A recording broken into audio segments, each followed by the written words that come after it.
Welcome, and let's get started. We are here to talk about cultivating growth, both for ourselves personally and professionally, and for our organization. So we all want to know that the best way, like what's the best way? I feel like there's often scrolling through videos or social media. LinkedIn is full of how can you do better, achieve more, all of these things. And while that's exciting, it can also feel really heavy and difficult because you might not be able to see those steps. So that's what we're here to talk about today. So what we know about growth is that it's really easy to stay in our comfort zone. If you think about a seed, we're getting into springtime. It's coming, I promise. It's only 20 here, but it will come. Spring will come. If you think about a seed, when it is cold and in the ground, it's going to stay that way. It's going to stay hard. It's going to stay together. But as the sun warms it, as water swells that seed, it has to expand. It has to push out of its comfort zone. And that's where growth comes from. If you're not growing, what do we know? If we're not growing, we're dying. And that's something I want to start with here. Not only that, that growth that we are looking for often exists in what we don't know. It exists in the unknown. And as I was getting ready for the call this afternoon, I admittedly was switching some laundry over into the dryer and started thinking about failure exists there too. Failure exists in the unknown, just like growth does. And so what we have to do to be able to cultivate growth, both for ourselves and for our organization, is embrace the discomfort of uncertainty. We have to get comfortable with the idea that it might be an uncertain place, that failure might live there, but so does growth and success. Now, I've gotten so excited about sharing this topic with you all, I forgot to introduce myself. My name is Elise Woodworth. I am a board relations coach, and I love to host these nonprofit mission-focused mixers every quarter to focus on a different topic that's meaningful to the nonprofit industry. I've said that this is going to be an interactive time, so prepare for conversation and discussion, because we're also breaking down silos in the nonprofit space. Often we get so intense and focused on daily operations, we get stuck there, and it's really hard to kind of pull back and focus on the mission. And that's what these mixers are designed to do. So one of the ways that we as individuals can grow is through visualization. Has anyone participated in a visualization exercise before? Anyone done that sort of work? A lot of times you'll start with a goal and you'll say, what does this goal look like in my head? Which is a great exercise and way to be. But what if you don't know what that goal is? What if you can't quantify that goal or know what you want to achieve? So what we're going to do today is something a little bit different.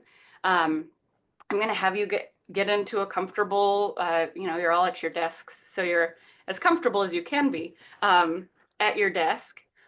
But I want you to close your eyes and think about what the most ideal situation for yourself looks like. This could be next week, next month, at the end of the year, in 5 years. What, as in your wildest dreams, would you have achieved and be able to say about yourself in this future state? Have you achieved the next degree improved your relationships, grown your business or your nonprofit, spend some time with that person and think about what they're the most proud of. Now, this is where if you're a visual person or a tactile person, you might want to write down some words that are coming to mind.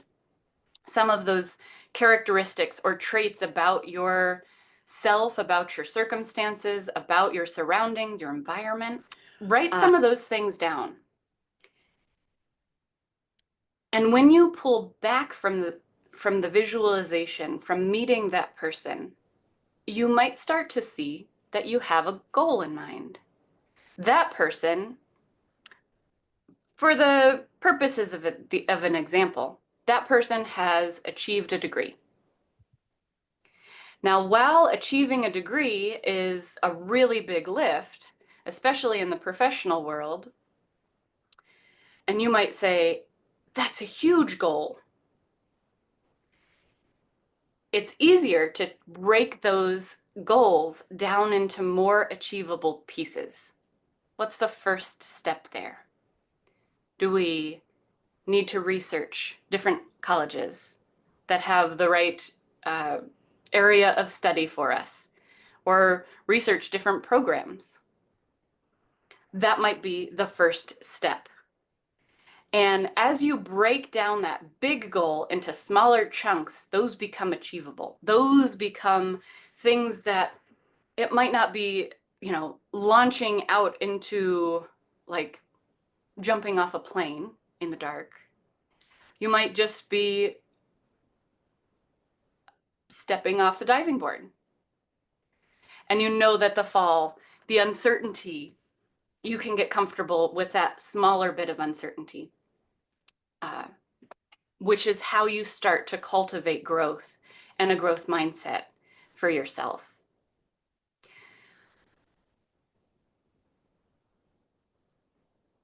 So practicing visualization is a great way to gain awareness.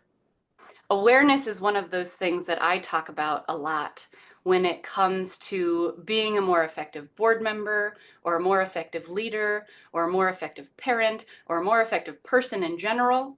You have to be aware of your strengths and your weaknesses and what your motivations are and what you're really not motivated by, what turns you off. You have to be aware of those things. And visualization is a way that you can get more awareness over what it is that you want to achieve, about where and how you want to grow. So let's now shift our attention to our organization, whether this is a company or a nonprofit, or maybe it's an idea or something that you have long been trying to get out. I know for me, a number of years ago, it was visualizing this idea I had for a book.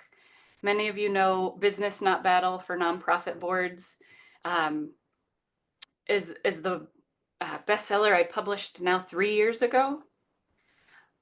But for the 5 years before that, it was just an idea that was like tumbling around in my head. And it wasn't until I was able to give my full attention to, okay, yes, it's time to write a book. It's time to get this idea out. And lean into the uncertainty, embrace that uncertainty of saying, okay, I'm going to put my thoughts out there. And now it doesn't tumble around in my head anymore, which is nice. It's cleared up some space. And it's out there helping people do better work as a board. And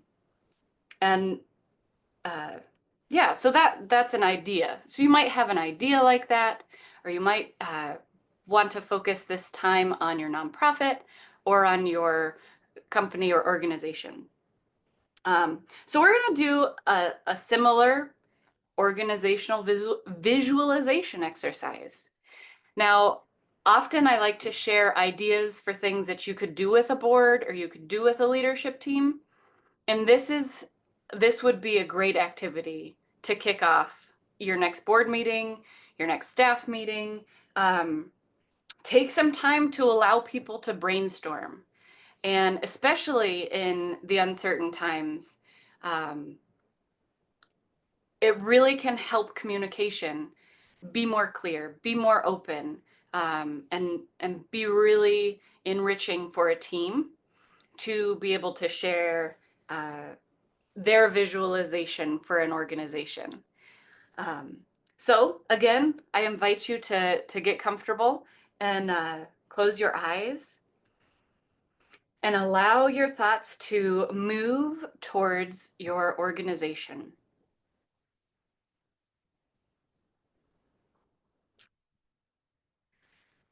Think right now about all of the change, the uncertainty, um, the problems, the challenges, as well as those opportunities, those exciting ideas and programs and projects.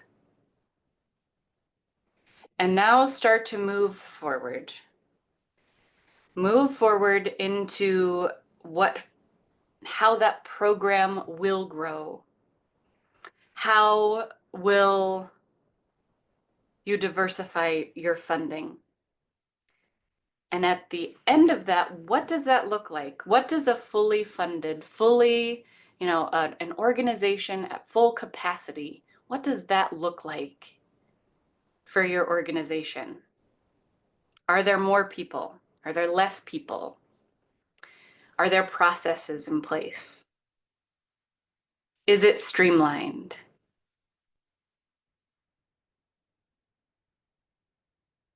Is it easier to interact with? Is it online?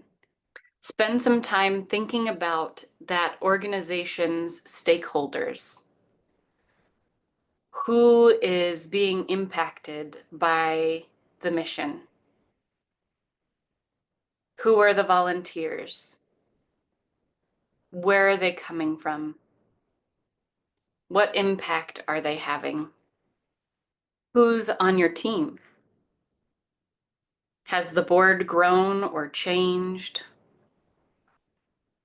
And I invite you here to write down some of those words, some of the changes that you see having as you meet that organization. What's different about it than about the organization or the idea today? So as we come back to today's organization and where we are, keeping that picture, that visualization of the future organization in mind, the next step is to really ask questions about what's different, what has changed. Often you'll hear me talk about innovation and the importance of embracing innovation in an organization, and that being one of the cultural elements that you use. Questions are really the foundation of innovation. And with four thoughtful questions, you can make positive change happen. I'm convinced of it. I've seen it happen. I've used them. And they're, where are we now? Where do we want to be? How can we get there? And how will we get there? And using those four questions to maybe guide your visualization or guide the brainstorming exercise can really start to unlock some of those next steps for the organization. What are some diverse funding opportunities that we could explore? What are some different marketing outlets or channels that we could look into? What are we doing now that's not working? And being able to have those conversations in a place where it's okay to make mistakes, to have maybe not so great ideas, is really important as well. Because sometimes ideas, great ideas, are hiding underneath those maybe not so great ideas. And I just want to thank you all for taking this time out of your daily operations to step back, to get mission focused, and to spend a little bit of time thinking about what it means to cultivate growth, both for yourself and for your organization. As I always like to remind people, remember, you are in business, not battle, and to ignite, inspire, and grow wherever you go. Have a great afternoon, everyone. Thank you for joining me. Thank you.